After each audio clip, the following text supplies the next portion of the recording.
বন্ধুরা, তোমরা দেখছো গৃহপ্রবেশ সিরিয়ালের আজকের নতুন পর্ব। আজকের গল্পের শুরুতেই আমরা দেখতে পাচ্ছি যে শুভ আদ্রিতকে দেখতে যাবে। ডোনা এবং রিদ্ধির তাদের চারজনের মধ্যে সম্পর্ক ঠিক করার জন্য বাড়ির সবাই এক খেলার পরিকল্পনা করে।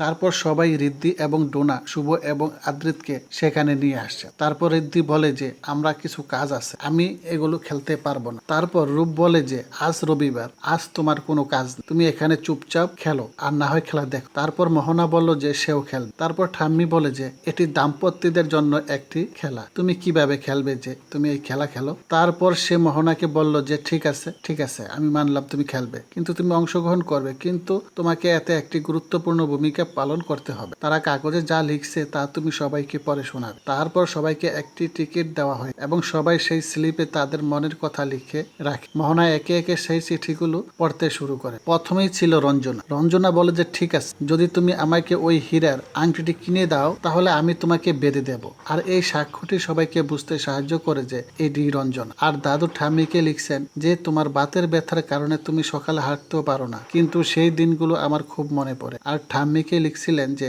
আমি যখন ঘুমের মধ্যে ফুটবল খেলতাম তখন তুমি আমাকে জোরে জোরে লাথি মারতে, কিন্তু তুমি এখনো সে তা করনি। তারপর পূর্বের সর্পে লিখছিল যে আমরা ডিনার ডেটে যাইনি, অনেক দিন হয়ে গেছে এবং তুমি আমাকে কখন নিয়ে যাবে। অন্যদিকে চিঠিতে রিদ্ধি এবং ডোনার দুজনেরই একে অপরের কাছে ক্ষমা চেয়েছেন যে আমরা এমন প্রতিক্রিয়া দেখানো উচিত হয়নি, যে দয়া করে আমাকে ক্ষমা করুন এবং আমি সত্যি এভাবে লড়াই করতে পছন্দ করি। ঋণের মধ্য দিয়ে তারা আবার একত্রিত হয়েছে। এদিকে শুভ ও আদ্রিতকে লিখেছিলেন যে আমি তোমাকে একবার হারিয়েছি, কিন্তু যদি আমি আবার হারিয়ে যাই আমি বাঁচব না। অন্যদিকে আদ্রিত শুভর জন্য লিখেছিলেন যে আমার জীবনে একমাত্র ভালোবাসা তুমি, আর কেউ কখনো তোমার জায়গায় নিতে পারবে না। এই কথাগুলো দেখে মোহনার খুব খারাপ লাগছে। সে এটাই মনে করে যে অয়নের জীবন অন্য কারোর জায়গা নেই, এমনকি আমারও। তারপর ঠাম্মি বলল যে আমরা চারজনই এই খেলায় জয়ী হয়েছি। শুভ, আদ্রিত, ডোনা আর রিদ। এই খেলাটা তাদের চারজনের চারপাশে ঘুরে আর তাদের চারজনকেই জুটি হিসাবে নাচতে বলা হয়। আর যখনই তারা চারজনই জুটি হিসাবে নাচছিল,